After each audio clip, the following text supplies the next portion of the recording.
Thank you, Edinburgh. Good evening. Good to be here at the Comedy Roadshow. Thought maybe start off with a joke.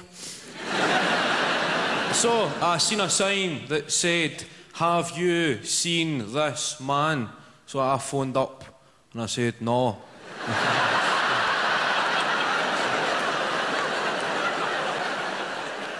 It's something to do, innit? I might be a few things, but I'm not a grass.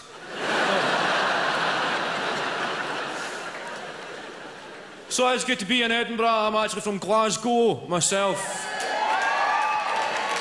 Thank you. We very much get a reputation. The city of Glasgow was recently announced as Europe's murder capital, but also voted the UK's friendliest city. In the same week. We got our act together pronto. You might get the shite kicked out of you, but you'll get directions to the hospital.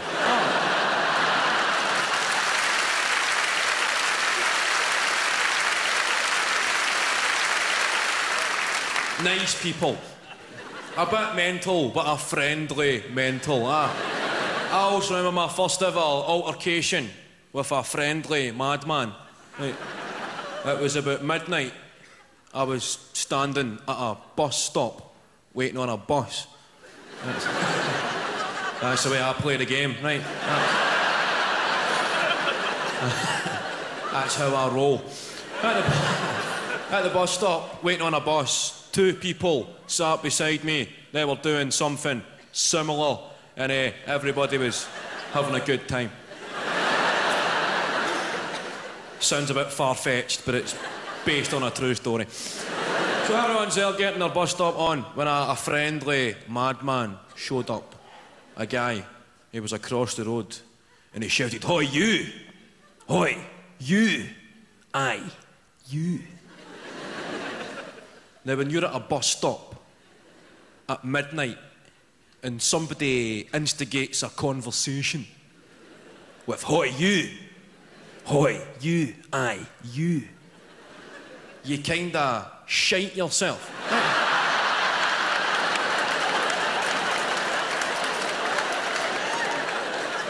And you try and keep your head down, right?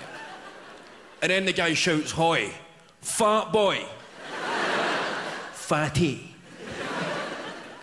And while I'm standing there and I'm looking at the two people, I'm trying to figure out their BMI. And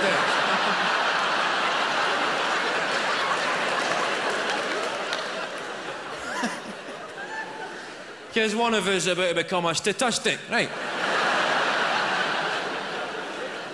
But beside me were just these two big, skinny pensioner types. So, cool, this one must be for me. And the guy said, "Fat boy, give me £1 or you're getting stabbed." I thought, £1? That was quite reasonable. Panic over. I mean, I've never been stabbed, right, but I can imagine it'd be somewhat inconvenient. Maybe even put a dampener on your evening, right? You'd be covered in blood. You'd need to go to a hospital to get stitches. You'd be physically and emotionally traumatised. And here, we've got a gentleman offering me the chance to bypass such a horrendous ordeal in this current financial climate for a mere £1. Now I'm a sucker for a bargain, so...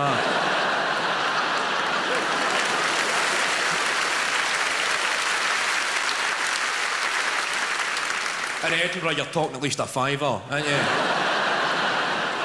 Is everybody having a good credit crunch? Everybody enjoying it? I don't really know what happened. I just remember everything just became really expensive, right? And you're never asked any questions. You just get charged astronomical prices just to be told, "Oh yeah, that's the credit crunch," right? But the final straw for me, I was in a shop, right? and I was buying a packet of Bikers. A packet of Space Raiders. And a packet of Johnny's onion rings. Does anybody know the collective term for these kind of crisps? Exactly. Now imagine my shock when the guy asked me for 45 pence.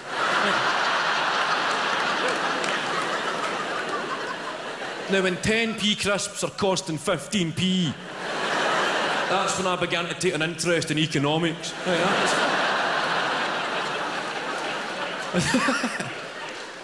That's when I started watching Bloomberg and reading the Financial Times. The FTSE's up on the Dow Jones, who knows what that means, but it's only a matter of time before we're paying £1 for a chomp.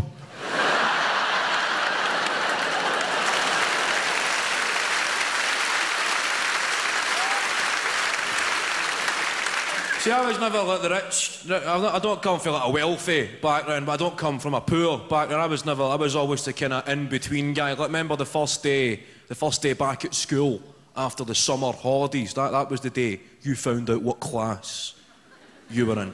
I don't mean educationally. I mean socially.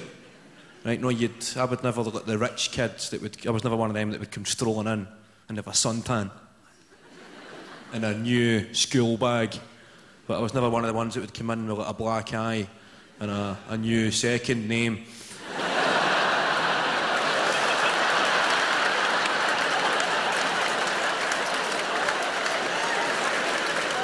Remember him? You'd need to ask your teacher. You'd be going, "Sir, how come Jamie Cosgrove's now called Jamie De La Cruz?" "Oh, it's because his mum's a dirty."